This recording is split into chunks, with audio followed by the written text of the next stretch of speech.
Today, we are going to make some grass. No, I'm not in Colorado, so it's not going to be that kind of grass. It's our techniques that are so simple and sensible, your molders will practically build themselves.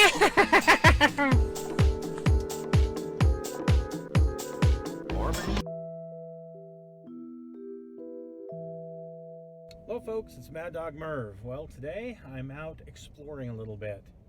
I'm actually in the Connor Street area, kind of the southeast corner of Salt Lake City. And, well, we're going to go look at the site of an old school from Salt Lake City. A lot of folks probably never heard of it. It's called Grandview. But how I first found out about Grandview, well, many years ago there was the old Pioneer Village up here on Connor Street, and there was a school right next to it. Never knew the name of it. But when I became head custodian of my building years ago, I found a reference to a Connor Street school that had the same plan. So anyway, I went up and checked it out, and wow, it's pretty cool. We'll talk more about that in a few minutes. Stick with Mad Dog Merv as we take a look at, well, the old Grandview Elementary in Salt Lake City. Every head custodian can tell you that just like the captain of a ship, your first command will always hold a special place in your heart. Beacon Heights was the first school that I had as a head custodian, and the 7 years I spent there changed my life. When I first arrived there in 1998, I had never been inside that school. I wanted to learn everything I could about the place. I found some building plans that related to a Connor Street school that shared the same floor plan as Beacon. I had to find out more information. In the late 1940s, the Salt Lake City School District was suffering from a severe overcrowding issue. 15 new elementary schools were planned and built between 1949 and 1958 to solve the problem. On the corner of 2140 East, which is Connor Street, a 6.15-acre parcel of land was purchased at 2890 South. Lowell Parrish, the same man who had designed Hillside and Beacon Heights, was named as the architect, and a 13-room, 31,900 square foot building was finished in the spring of 1953. You can see the resemblance to Beacon Heights is uncanny. There were a few differences, however, and we will go over those differences here in just a few minutes. Once finished in the spring of 1953, the name given to this new $509,200 building was Grandview. In the 1963-1964 school year, the average daily attendance was 439 students. Grandview served the patrons of the extreme southeast corner of the Salt Lake City School District.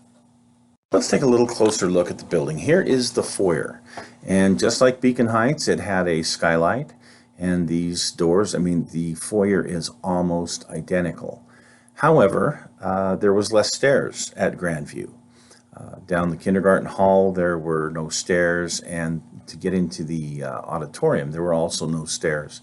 But in the very beginning, these schools looked so incredibly similar. So here is the hallway in the front. This is the front of the building. And this is the hallway that goes down to the kindergarten wing, which you can see on the far left-hand side. And you can see the kindergarten wing actually sits up off the ground a little bit, where at Beacon Heights it was right down. Those windows were right down almost to the ground. So here's a good view from the driveway going into the school. And you can see set kind of on a little bit of an angle, sitting back just a little bit off of Connor Street. The entryway was very similar to the one at Beacon Heights, other than that was on a hill. So here's a great picture looking due north. You can see the kindergarten wing right in front of you. You can also see right dead center in the photo the auditorium, and then the stage to the far left, and the stack for the boiler room. Great picture, great picture of this facility.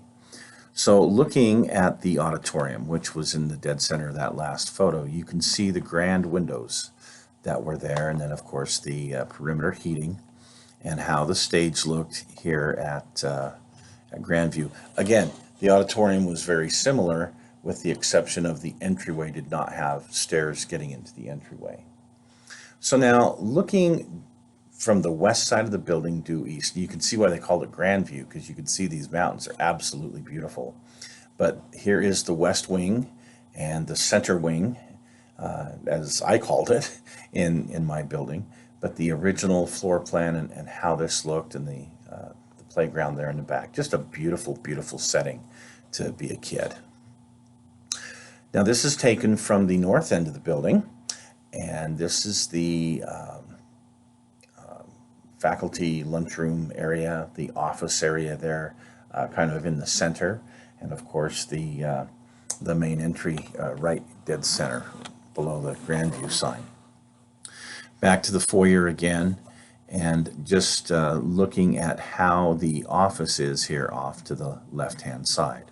Now, a few years ago, I had an opportunity to walk through the building shortly before they tore it down, and I took my camera with, and you can see the more modern view of what the office area looked like. Again, arranged similar to Beacon Heights, but not quite the same. So as I turn from the office door and I look west down the corridor, Beacon Heights had 3 levels looking west. This one only has 2. It only has 1 set of stairs. You can see the door to the library there on the right-hand side, and you can see the beautiful skylight here, the block wall of sky windows that is right above that break in the stairs. So turning northward, here is the outside windows of the library, looking into the courtyard between the faculty room and the center wing. Now, this school was never added onto. It wasn't around long enough to be added onto. And right here by the faculty room, you can just, the school comes to an end. That's how Beacon Heights did as well at first, until they added on to it many years later. This school had no additions, so it was so wonderful to walk through it and be able to see what Beacon Heights pretty much looked like when it was originally built. It was a real treat for me. And here again is the faculty room area, and just off the photo to the right there would be that porch that went outside, and then that staircase that went out the front from the north end.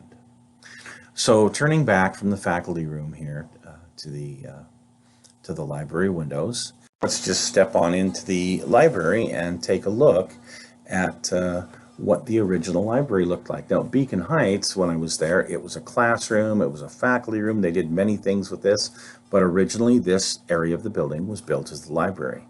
And here's what it looks like. Again, a great view from the library, kind of a small little library, but very nice view out those north-facing windows. Now at Beacon Heights, you'd walk out here and there'd be immediately some steps going down, but at Grandview, the steps were a little further down, and here's the center hallway. Not the center hallway, but the center cross hall, and looking that way over the courtyard. The actual real courtyard that both schools had. And here's the courtyard there, beautiful and green with bushes in it still. Beacon Heights turned theirs into a nature center, and it didn't nearly look this nice. And you can see on the left-hand side here the west wing.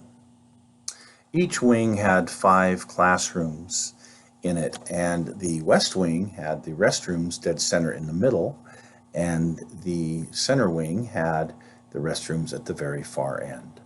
So now let's take a look down the west wing from the inside, and there's a little bit of a ramp just like at Beacon Heights, and you can see the old boot rack and coat rack on the right hand side, although the hooks have been taken off, and here they are using it for some storage. But the woodwork and the brickwork, just like Beacon Heights had. Amazing how similar these two schools are.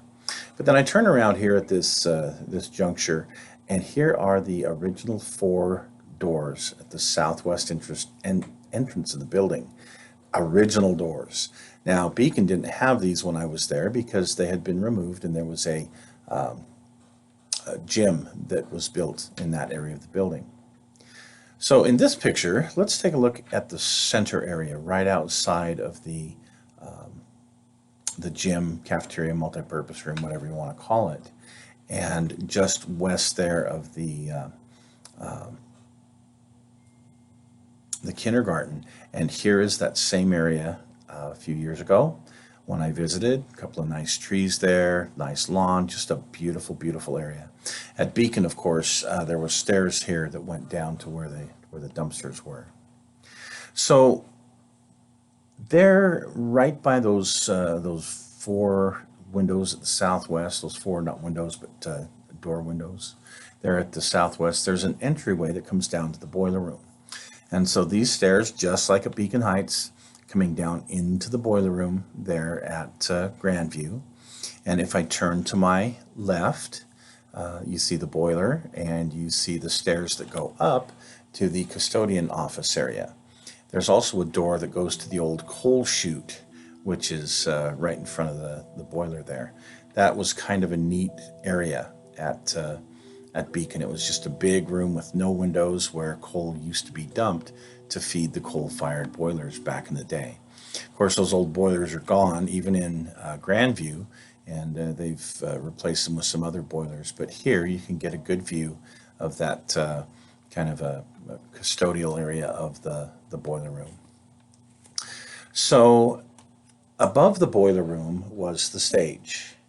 And right in front of the stage, of course, is the auditorium, multi-purpose room. Both schools had these lights that shone down on the stage. Beacon had these windows filled in because they built a kitchen right there. But here today, well, not today, but a more modern view of Grandview, you can see there's now curtains in place, and the stage looks pretty much the way it was when it was originally built. So this view here of the custodial area, you can see the coal loading chutes right underneath the, there's kind of a multi-purpose room behind the stage there. I don't know what else it's called. At Beacon, it was a multi-purpose room, and the entrance to the custodial area there is that door. Let's take one final look. This is down the kindergarten hallway.